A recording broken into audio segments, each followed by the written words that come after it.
बताता हूँ। सबसे पहले तो बताता हूँ मैं दीर्घायु पौधे लगाना।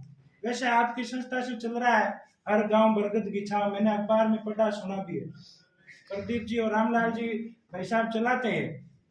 तो दीर्घायु पौधों में पीपल है, बरगद है, झाड़ है, कल्पवृक्ष है, खेजड़ी है। ऐसे पेड़ हमें ज्यादा से ज्यादा लगाने हैं। जहाँ भी हमें सार्वजनिक जगह मिलती है, जैसे मंदिर है, गोचर भूमि है, गौशाला है, सड़क किनारे, जहाँ भी आपको सार्वजनिक जगह मिले वो पौधे लगा दो दीर्घायु। लेकिन क्या हम नागौर वाले बहुत होशियार है, पीपल लगा दिया तो उसका विवाह करना पड़ेगा, और विवाह से डरते हम पीपल लगाना ही छोड़ दिया। बरगद लगा दिया तो लगाने वाला उसकी छाया में नहीं बैठ सकता, अकाल मृत्यु हो जाएगी। झाड़ लगा दिया तो झाड़ में भूत रहता। ऐसी ऐसी भ्रांतियां हमारे दिमाग में घुसेड़ दी। अब वो भूत झाड़ में नहीं है, कहाँ है?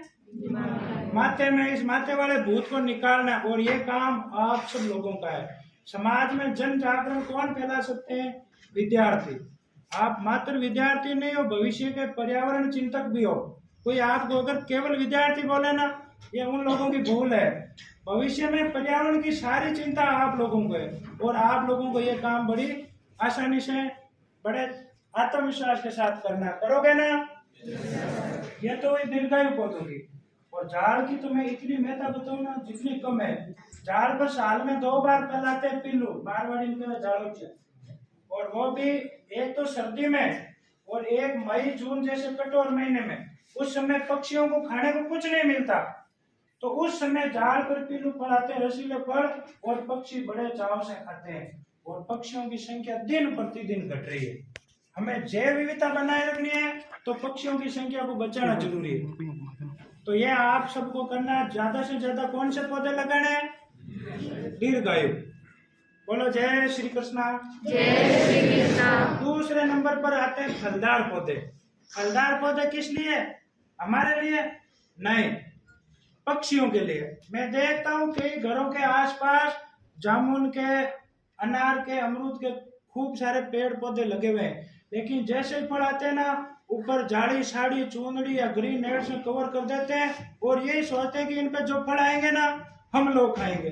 अब हम तो बाजार से खरीद कर भी खा सकते हैं ना। पक्षी बाजार जा सकते हैं क्या? ये ठेले वाले को बोलेंगे भाई साहब 2 किलो अनार दे दो, नहीं बोल सकते ना। तो उनकी संख्या को बनाए रखने के लिए घर के आसपास छोटे छोटे अनार है, जामुन है, ये हमारे मारवाड़ में नागौर की धरती पर खूब होते हैं। और हर घर में 5-4 पौधे फलदार आपको लगाने।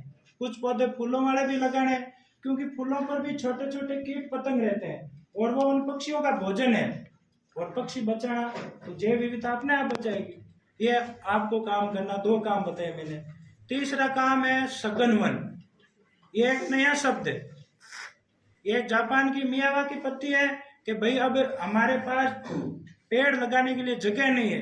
किसान खेत के बीच में पेड़ लगाना नहीं चाहता, और शहरों में हमारे पास जमीन है नहीं, तो हमें जहां भी थोड़ी बहुत जगह मिले, चाहे 50 बाई 50 मिलो, या दीवार के पास 100 बाई 5 लंबी पट्टी मिले, तो हमें वहां सघन वन लगाना है। सघन वन एक नया शब्द है। आप सब लोगों ने रामायण देखी है ना, महाभारत देखी है? वो सघन वनों का दृश्य देखा है ना? वही काल्पनिक जंगल हमें पुनः स्थापित करने।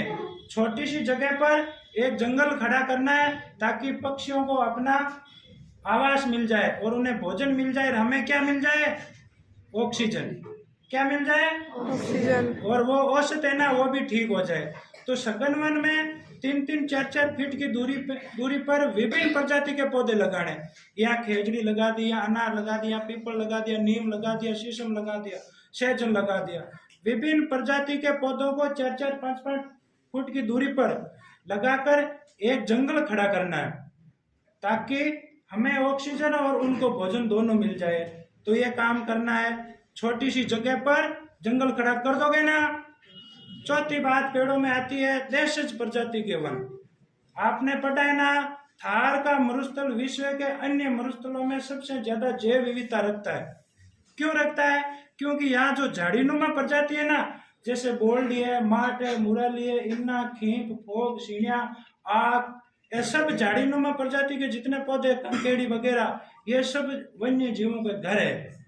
और आप लेकिन दुर्भाग्य देखो हमारे देश का, कभी गांव में जाओ ना, तब नरेगा के लोगों को देखना, वो इन पेड़ों को पौधे समझते ही नहीं और हटाते हैं। ये हमारी भूल है, अभी तक हम नहीं समझे। केर, मैंने कई गांव में देखा, नरेगा के मजदूर केर को काट कर नीम लगाते हैं। मूर्खता है। अगर 1000 नीम लगाओ और एक केर का पेड़ है ना, तो केर ज्यादा कीमती है, क्योंकि केर की शाखाएं झुकी हुई होती है, उसके अंदर तितर रह सकता है, मोर छिपकर रह सकता है, हिरण रह सकता है। चैत और वैशाख जैसे कठोर महीने में उनकी कोंपड़े फूटती है, तो हिरण खरगोश आगे की कोंपड़े खाकर, टहनियां खाकर अपना पेट भरते हैं। तो उनका भोजन, उनका आवाज, सब कुछ केर ही है। ऐसे ही माट, मुराली, बहुत सारे झाड़ीनुमा प्रजाति के पौधे। बोल्डी, आप मारवाड़ी में कहें बोल्डी बोरिया खावाना बा, वो भी बहुत ज्यादा कीमती पौधो है। लेकिन मैं देखता हूँ कई विद्यालयों में भी ऐसे हो रहा है, बोल्डी को हटाकर नीम लगाते हैं। अब बेर पर कितने बेर आते हैं बोल्डी के पौधे पर, और उन बेरों को कितने पक्षी खाते हैं, कितना उनका भोजन है वो। लेकिन हम समझ नहीं पर नीम पर क्या लगता है, सिर्फ हमें ऑक्सीजन मिलती है। और हम इतने स्वार्थी हो गए, दूसरों की चिंता करनी छोड़ दी है, सिर्फ हम हमारी चिंता करते हैं कि हमें ऑक्सीजन मिलनी, हमें पक्षियों से क्या लेना है। नीम पर कुछ नहीं लगता है, निम्बोड़ी लगती है, उससे भी कागले का वो गला खराब हो जाता है। जबकि बेर पर, बोल्डी पर कितने बेर लगते हैं, कितने पक्षी खाते हैं, लेकिन हमारा ध्यान उन पेड़ों पर नहीं गया है। आप लोगों को जब भी गांव जाने का या खेत जाने का मौका मिले, तो अपने दादाजी के साथ, दादी माँ के साथ, पिताजी के साथ ये चर्चा करनी है कि हमारी खेतों की सीओं में ये झाड़ीनुमा प्रजाति के जितने पौधे हैं, इनको लगाने की आवश्यकता नहीं है, संरक्षण करने की आवश्यकता है हर। लेकिन हम क्या है, खेतों की सीओं एकदम प्लेन कर देते हैं और वहां झाड़ी और तारबंदी करते हैं। इस कारण हिरण, मोर, इनकी संख्या दिन प्रतिदिन घटती